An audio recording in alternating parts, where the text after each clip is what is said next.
Hey, hello everybody. Welcome back to Santa's Switch Adapted Toys. I've got a request to do this here, mist, battery operated mister and cordless sprayer. And I'll demonstrate it here before I take it apart. So it's supposed to have, I think, a couple of speeds and the ability to turn it on and keep it on without having to hold the button down. And the question is, can we adapt this over so it be operated by a switch, adaptive switch? And we're going to find out. I haven't opened it up at all yet, but I wanted to pop it out, demonstrate what it is. I put some water in it. Comes with some instructions, a USB charging cord. It looks like it's got some spare parts, some O-rings in there, some instructions. I didn't even notice the instructions. I rarely read them.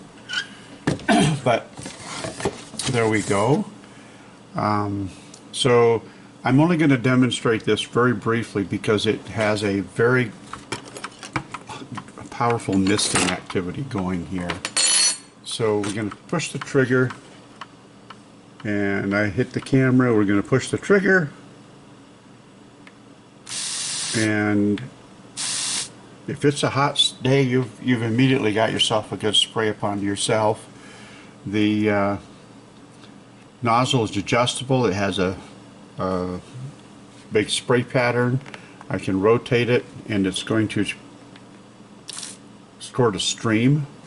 I'm in my shop, so I'm not. I'm sitting at my desk here, so I'm not. Don't want to get it too messed up and too wet. But so those are the capabilities of it. And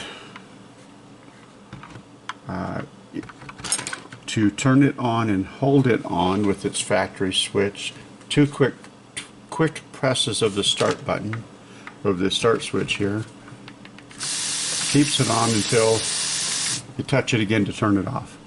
Okay, and so that's the attraction. So on the hot days like this, you'd be able to spray yourself off without having, I'm getting water everywhere. You quickly spray yourself, chill down a bit, and then turn it back off again and wait. It's got a large container. I don't know if the threading on this would fit other bottles. That's something to be determined later, but spin it out of there. I mean, I don't know what thread that is. It could standard something, but we'll see. Okay.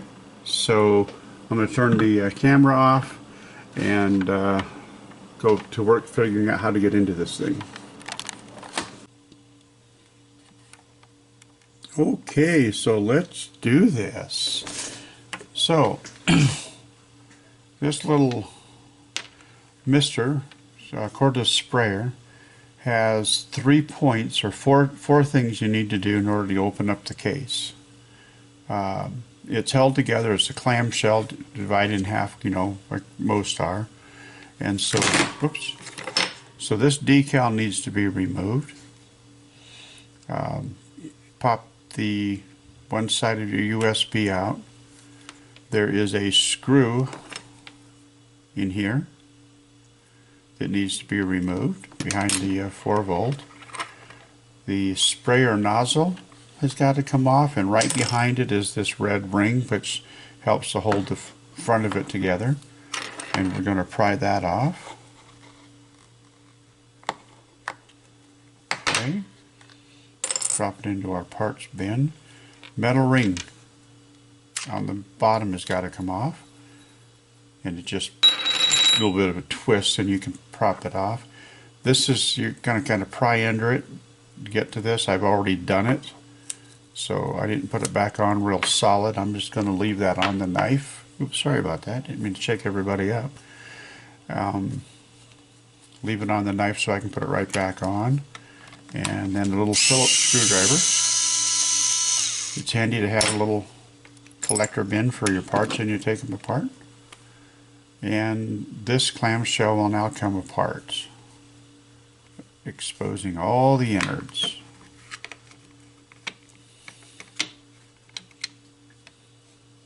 Let's see which side.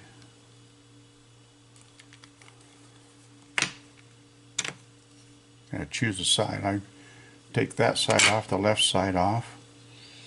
Battery, the hose and tubes, circuit board here. We're going to make sure this is perfectly centered back on when we put it together. The trigger button just pops out of there, and it is covering up. Oops. It is covering up. I noticed that this is a square thing, so you want to make sure that gets put back into the right space. It might pop out of there in a moment during our construction here. There's no way of turning this off. There's no flip switch other than that toggle button. Push button on the front. Trigger here. So that button is one that I like. I like these kind of buttons because they are easy to work with, okay? And it's one of the square ones with a little black button in the center of it and 2 contact points. And you can see here that they have done their soldering and their connections on one side of it. We can use the same ones. We'll take advantage of the fact that there's some solder there. We need to get our cable inside of it. I'm just going to have to let that bounce around. I use a power drill, and I'm going to go, let's go low on the back. I'm going to carefully drill into it because there's a hose in there. And I don't want to puncture the hose, the water hose. So I'm going pretty slow and trying to control it. That worked. No damage. Oops. There, I get the camera mount and shook everybody up again. Alright. We're just going to live with the fact that that battery is going to jump out. I'm using a mono cable. It's only got 2 wires. Makes it easier and quicker to do these things. If you happen to have a stereo cable, please use the link below and identify that stereo cable so that you can make it into a mono cable. And reliable mono cable so that it will work on all adapted toys. And I'm going to push a lot of it through. I need for the wires to go up to that switch area, and I'm going to put a strain relief in it so it doesn't come back out of the, I need a knot right down there, so I need a knot right here. Knots. Put a knot in it and it won't come out. You put a zip tie on it, the zip tie could fail. Let's see how well I did. There's the knot. Wire comes up. It won't be in the way of anything. Very good.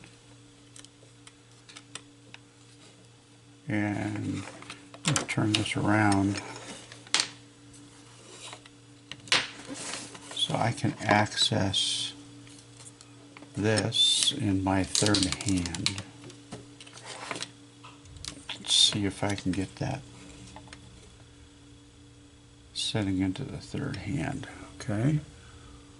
I know that it's a distance here, and I apologize for that. I could keep moving the camera back and forth. I don't like doing that. And I personally feel that if you're watching this video, you have some ideas of what to do.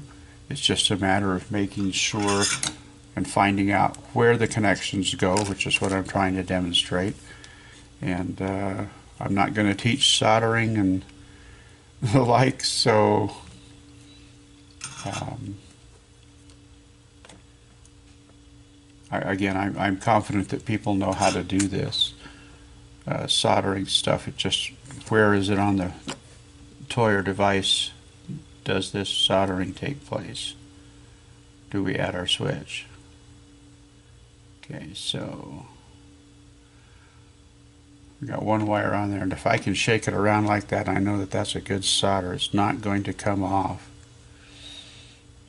And I'm just adding my wire right to where the other wires are, so it's just real easy to do. I mean, There's no mystery to it.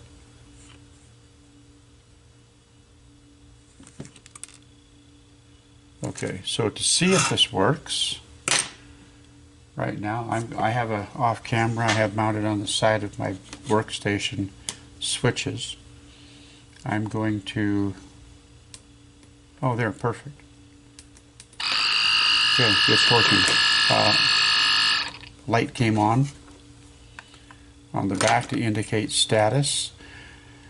So as we demonstrated earlier, to function on this thing, and it's not pumping water because we're not in the reservoir, so we're not spraying it around our workstation. It's 2 quick pulses on the switch, and it turns it on in stay on mode. 1 pulse on the switch and it turns it off. And so that makes this, it's beautiful for that. You don't have to hold your adaptive switch in. So that's it, it's adapted. Let's put it back together.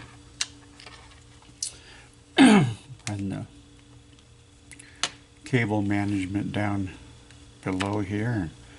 Bring that knot over so that it's at the case. Put this back into its holding slot that it was using. Manage our wires around behind it. You want to make sure you check for these things. You definitely do not want to go through this and then discover that you've pinched a wire or something and broken it, and it becomes a failure. So got that set up, and I'm ready now to put the, oops, I'm sorry, I'm not either. I have to put this trigger button in. Okay, we're going to put that in here. It's got little notches that it sits into. We're ready to put the other side of the clamshell on, but I mentioned you want to make sure this is seated properly, because if it's off even a little bit, the clamshell won't go on and close the case up properly. Okay.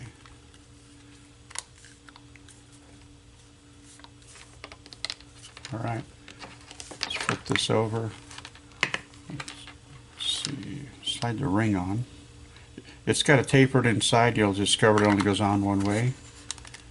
Put this retainer on here. Screw jumped out. It's okay.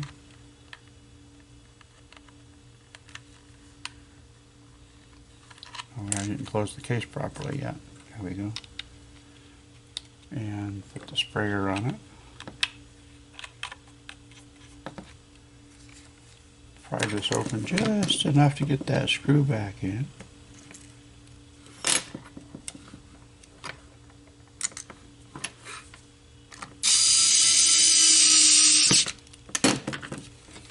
And the decal on the back.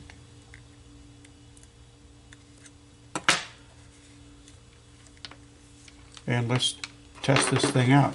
We've got some water here.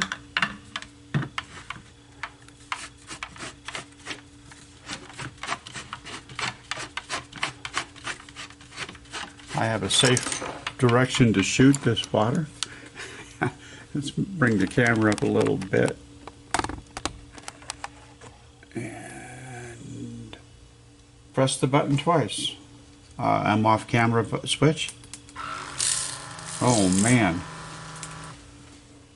I sprayed water all the way across over to my desk. Okay, let's make it a cool mist. Let's see if we can get just a cool mist going. 2 punches of the button fast, and we have a mist. And a reset. Turn it off so we don't fill too much water into the air. So there it is.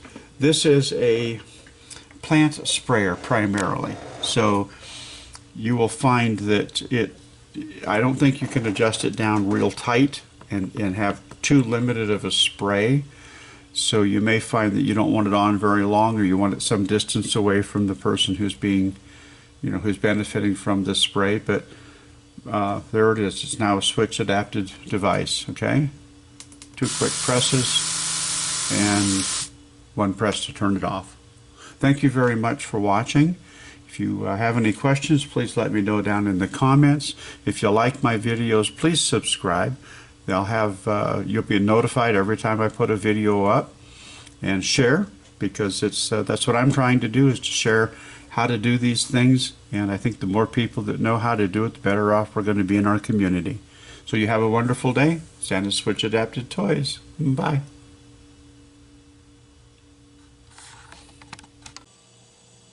Okay, so here's a demonstration a little bit more about how it sprays. I talked about being able to hold it on by hitting it twice, and that holds it on, and we've got a big spray that's coming out. Single click of the adaptive switch turns it off. Also, you can just, by pressing it for just holding the switch down, now the sprayer runs until the button is released. Okay? So that's probably how I think most people want to use this. Just get themselves a good spritz and release the button. But if you really want to spray down your siblings, then turn it on and let her rip, okay? There we go. Alright, so thanks again. Santa Switch Adapted Toys. Have a wonderful day.